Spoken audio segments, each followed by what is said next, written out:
I think there's probably only a few fighters today who would still be able to fight or be champion in the weight class that they're in if they had to weigh in on the same day. There's not a lot of guys. Where do you stand on that, Russ? Day in, the day before. I hate it. Is this you guys want to go into this topic now, or did you have? We're not interrupting the flow. No, go ahead.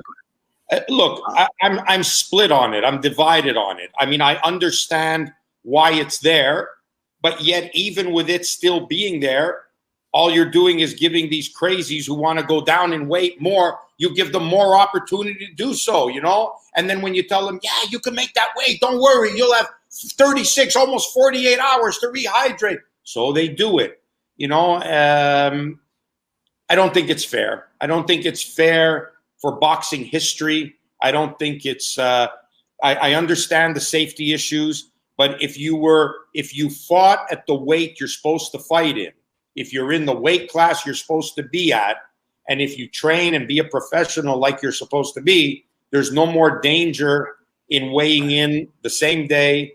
The danger is when you don't do those things and you dehydrate yourself and you don't have time to do it. That's where the danger happens. And sadly, in society, we always have to protect those people.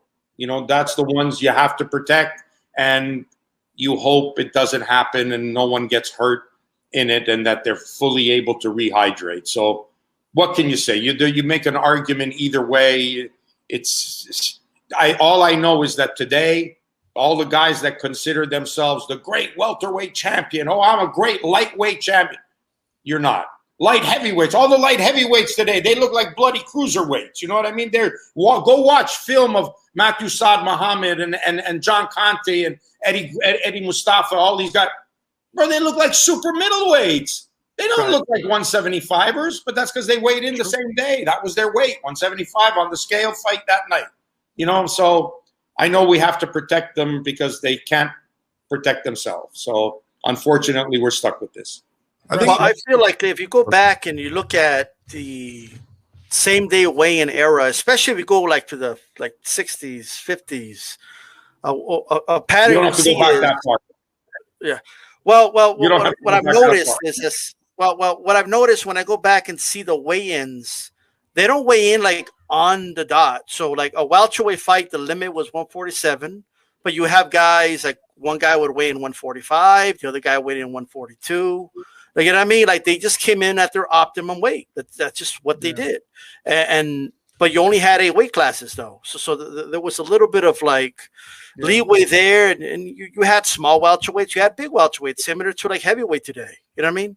And it was the same in every weight class for sure. When Robinson first moved up to middleweight, he didn't weigh in 160 pounds on the dot. You know, he weighed in like the high, I think 149 or 150, something like that. Yeah. That's what he weighed. You know what I mean? So that's just what I've realized. But BB, you have something to say? Yeah, you know what I hate about it too, because everyone thinks that it's safer, but I don't think it is, because a guy is walking around at 180 and he's trying to peel off 30, 40 pounds.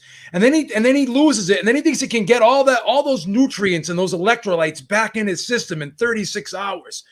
You're still somewhat depleted from a nutritional standpoint, even though the water is in there and everything. You can't put all those electrolytes, those nutrients back in your system after you just damage yourself like that. And you do that enough times, that destroys your heart.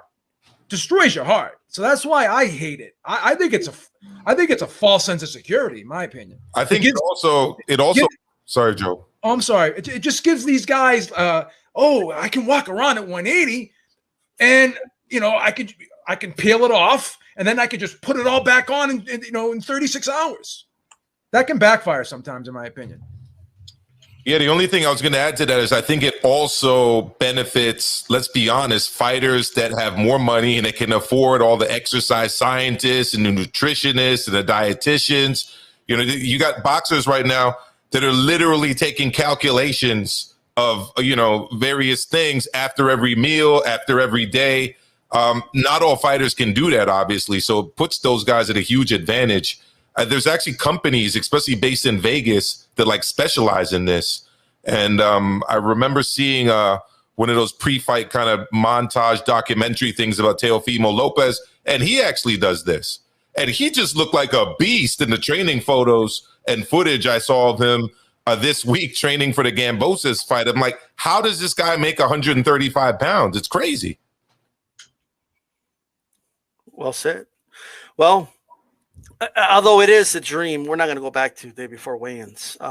But just one thing I want to add, though. I'm not saying it doesn't happen and stuff like that, but I've been noticing more so with the UFC. I see a lot of troubling videos where people are passing out, they're having to hold them up, and I think it's because they don't have enough weight classes. Right. You know what I mean? The weight classes are separated, Russ, by like 10 pounds. You know, and the low, like, yeah, go ahead.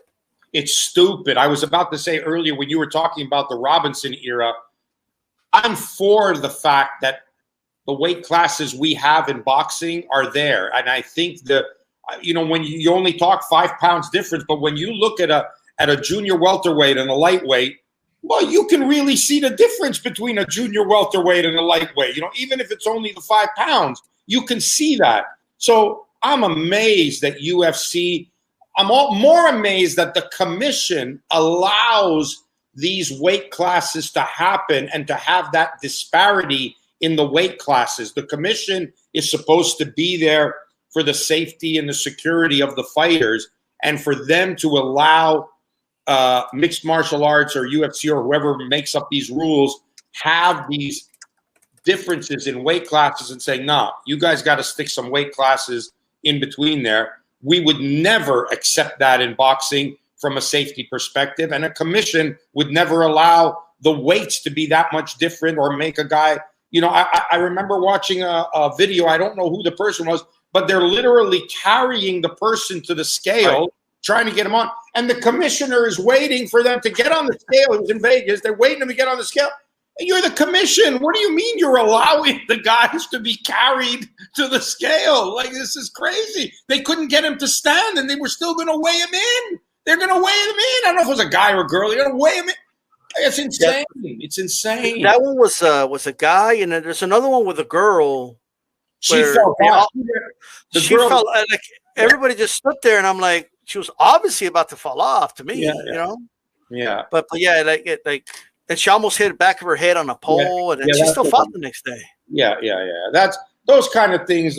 Those are some of the things in boxing that upset me. You know, or combat sports or whatever.